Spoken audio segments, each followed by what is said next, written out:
It is the duty of my government to protect the poor people. So whatever this deed is being done under the government has already set right. We are making an ordinance. We are just working out. We'll give more powers to the police officer. We'll curb these activities, and they can't exploit the people. So they are taking law into their own hands, which is false. So we are taking action.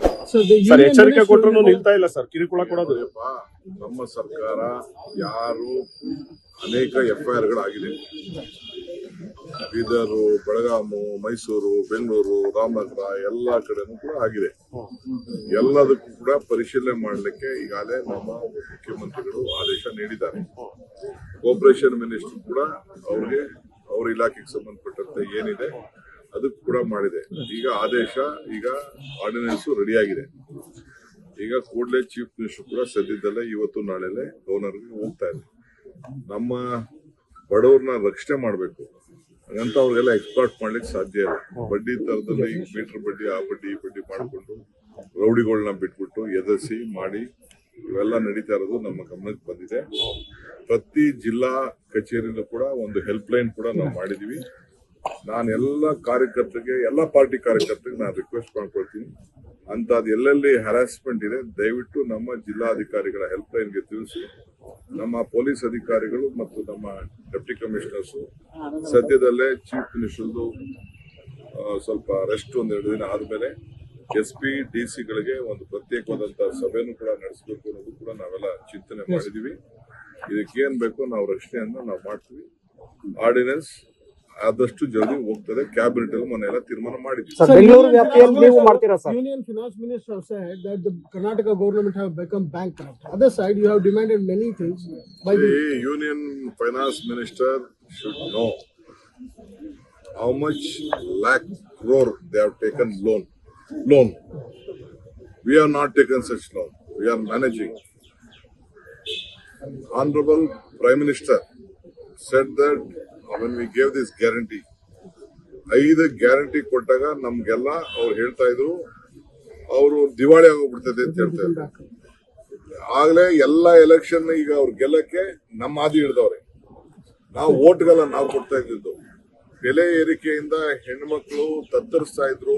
Gas ಬೆಲೆ ಜಾಸ್ತಿ ಆಯ್ತು, ದಿನ ಸಾಮಾನ್ಯಗಳು, ನಿತ್ಯ ಸಾಮಾನ್ಯಗಳ ಬೆಲೆ ಜಾಸ್ತಿ ಆಯ್ತು, ಬದುಕಕ್ ಆಗ್ತಾ ಇಲ್ಲ ಅಂತೇಳಿ ನಾವು ಗ್ಯಾರಂಟಿಗಳು ಕೊಟ್ಟಿದ್ದು. ಅವರು ಇದನ್ನ ಎಲ್ಲಾ ಕಡೆನೂ ಶುರು ಮಾಡಿದ್ದಾರೆ. ಸೊ ಕೇಂದ್ರ ಸರ್ಕಾರದ ನಮ್ಮ ಅವ್ರು ಹೇಳಿ ನಮ್ ದಿವಾಳಿ ಆಗಿದೆಯೋ ಸರಿ, ಅದು ನೆಕ್ಸ್ಟ್ ಪಾಯಿಂಟ್. ಏನ್ ನಮ್ಮ ರಾಜ್ಯಕ್ಕೆ ಕೊಟ್ಟ ಕೊಡುಗೆ ಏನು ಅಂತ ಒಂದು ಪಟ್ಟಿ ಬಿಡುಗಡೆ ಅವರ ಸೆಂಟ್ರಲ್ ಮಿನಿಸ್ಟರ್ಸ್ ಅವರು ಸೇರಿ ಅಪರಭದ್ರಗೆ ದುಡ್ಡೇ ಬಿಡುಗಡೆ ಮಾಡಲಿ. ಲಾಸ್ಟ್ ಟೈಮ್ ಘೋಷಣೆ ಮಾಡಿದ್ರು. ನಾಚಿಕೆ ಆಗ್ತದೆ. ಮಾತು ಏನಾದ್ರು ಈ ನಾಲ್ಗೆಲ್ಲಿ ಮಾತು ಕೊಟ್ರೆ ಆ ಮಾತನ್ನ ಉಳಿಸ್ಕೊಳ್ಬೇಕು.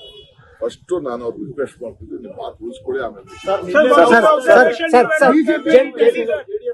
JDS ಶಾಸಕರು ಈಗ ತಮ್ಮನ್ನು ಸಂಪರ್ಕ ಮಾಡ್ತಾ ಇದ್ದಾರೆ ಅಂತ ಸರ್. ಯಾವ JDS ಶಾಸಕರು ಬಗ್ಗೆ ನಾನು ಮಾತಾಡಿಲ್ಲ. ಬಹಳ ಜನ ಕಾರ್ಯಕರ್ತರಿಗೆ, ಜನತಾದಳ ಕಾರ್ಯಕರ್ತರಿಗೆ ಅವ್ರ ಭವಿಷ್ಯ ಅವ್ರು ನೋಡ್ಕೊಳ್ತಾ ಇದ್ದಾರೆ. ಲೋಕಲ್ ಅಲ್ಲಿ ಆಗ್ತಾ ಇಲ್ಲ ಅವ್ರಿಗೆ. ಯಾಕೆ ಎಷ್ಟು ದಿನ ಕಾಯ್ತಾರೆ ಕಾರ್ಯಕರ್ತರು? ಅವ್ರೆಲ್ಲರೂ ಒಂದ್ ದಾರಿ ಬೇಕಲ್ಲ, ಒಂದ್ ನ್ಯಾಷನಲ್ ಪಾರ್ಟಿ ಬೇಕಲ್ಲ ಅವ್ರಿಗೆ. ಸೊ ಬೇಕಾದಷ್ಟು ಜನ ಕಾರ್ಯಕರ್ತರು ಕೇಳ್ತಾ ಇದ್ದಾರೆ, ನಾವು ಸೇರ್ಕೊಳ್ತೀವಿ ಅಂತ. ನಾನು ಹೆಸರು ಹೇಳಕ್ ಹೋಗುದಿಲ್ಲ. ಪಾಪ ಕಾರ್ಯಕರ್ತರಿಗೆ ಜಾತ್ಯತೀತ ತತ್ವ ಇರುವಂತಹ ಪಕ್ಷಕ್ಕೆ ಒಂದ್ ಇರಬೇಕು, ನ್ಯಾಷನಲ್ ಪಾರ್ಟಿ ಇರಬೇಕು ಅಂತ ಬಯಸೋಕೆ ಬನ್ನಿ, ಒಟ್ಟಿಗೆ ಸೇರಿ ಕೆಲಸ ಮಾಡೋಣ ಅಂತ ಕರೆದಿದ್ದೀವಿ.